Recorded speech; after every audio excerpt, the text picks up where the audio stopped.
halkani waa deegaanka Daarisalaam oo iyadu kamid ah deegaanadii dhawaan laga aasaasay duleedka magaalada Buuhoodle oo jirta 45 kiiloomitir dhacdana waqooyiga magaalada Buuhoodle waxaana degan dad aad u tiro badan oo ayagu ku caydhoobay abaartii soo martay dalka Soomaaliya ee Sima haddaba marano xaaladda deegaanka oo kurgalay ayaanu waxaanu kula kulanay mas'uuliyiinta iyo shacabka ku dhaqan deegaanka ayagoona sheegay inayan lahayn goobo waxbarasho iyo waliba sidoo kale goobihii caafimaadka oo ayagu ah nolosha aasaasiga ee dadka bilaadanka ku tiirsan yahay waxayna baaq u direen hay'adaha deeq bixiyayaasha iyo waliba sidoo kale dawlad goboleedada Soomaaliyeed in ay gargaar degdeg ah la soo gaaraan dadka degan deegaanka Daarisalaam oo iyadu dhacdo waqooyiga Buuhoodle una jirta 45 kiiloomitir waxa ku nool Daarisalaam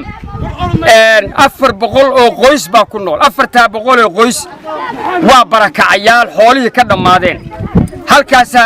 hay'adaha caalamiga adduunka ee aan dadka kala jeclayn ee muslimkii ugu gargaarayeen ilaahay dartii kuwii noogu gargaar jiray waa u mahadnaqaynaa hay'adda la yiraahdo NRC khaladka ay gashay magaalooyinka kale oo dhan way soo martay way soo tirakoobeen way soo qoraal bay ku soo sameeyeen mid markay ka soo noqdaan Daarisalaam xuf bay ku dhaafayeen waxa weeye wax aan cabasho yaanu isugu soo baxnay caalamka aan gaarsiinayno dadkaas reer Daarisalaam waa degmo 400 oo qoys ay degan yihiin magaalo ay degan yihiin magaaladaas caafimaad ma leh MTS ma leh iskuulka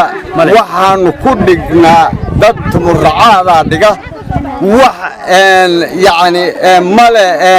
وعقبكي اسكولكا ماله عقبكي اسكولكا ماله وحوي معلمينكم مشهار ما قاطان بيو يبان ماله ريق ماله العيال ماله وحوي ورتا دوينها waxaanu codsanaynaa dadka abaaroobay meesha degan ee tiradoodu inta la eg tahay in loo gurmado waanu codsanaynaa annagana waxna loo dhisay oo hay'ado noo dhisan kama hayno waxa weeyaan maanu amjeed maanu hin waxaan ku rahay waxbarashadeedu way yar tahay waxaan ku rahay hooyadu maanta hadday u shaqooyay baxdo male waxaan ku rahay hadii taur kale dhacdo waxaan ku kaalmayno male kaalmo ilaahay baa leh laakiin waxaan ku kaalmayno ma hayno waxaan ku rahay ilmaha yar ee hor iyo dabada naga noqdo ama qufaca ama jadeecada mid walba leh ilaahay dartii oo halka ku sugna mooyaan waxaan ku qabano ma haysano dadkii ku noolaa oo dadkii oo dhaqatada ahaaya oo dad fara badan oo ilaa 400 iyo wax dheer bale dadkaasi horta sanadka ilaahay baa bixiyay uu sigtay wuxuu la sigtay koob biyo la'aan baraaga la'aan hooy la'aan waa dad barakacayaal oo dadku xoolo dhaqatada ah weeye magaalo gal ma aha waa reer miyiga xoolo ka dhamaadeen waxaan ku codsanaynaa hay'adaha caalamiga iyo kuwa maxalliga ah waxaan ku codsanaynaa in gurmad degdeg ah oo waxbarasho leh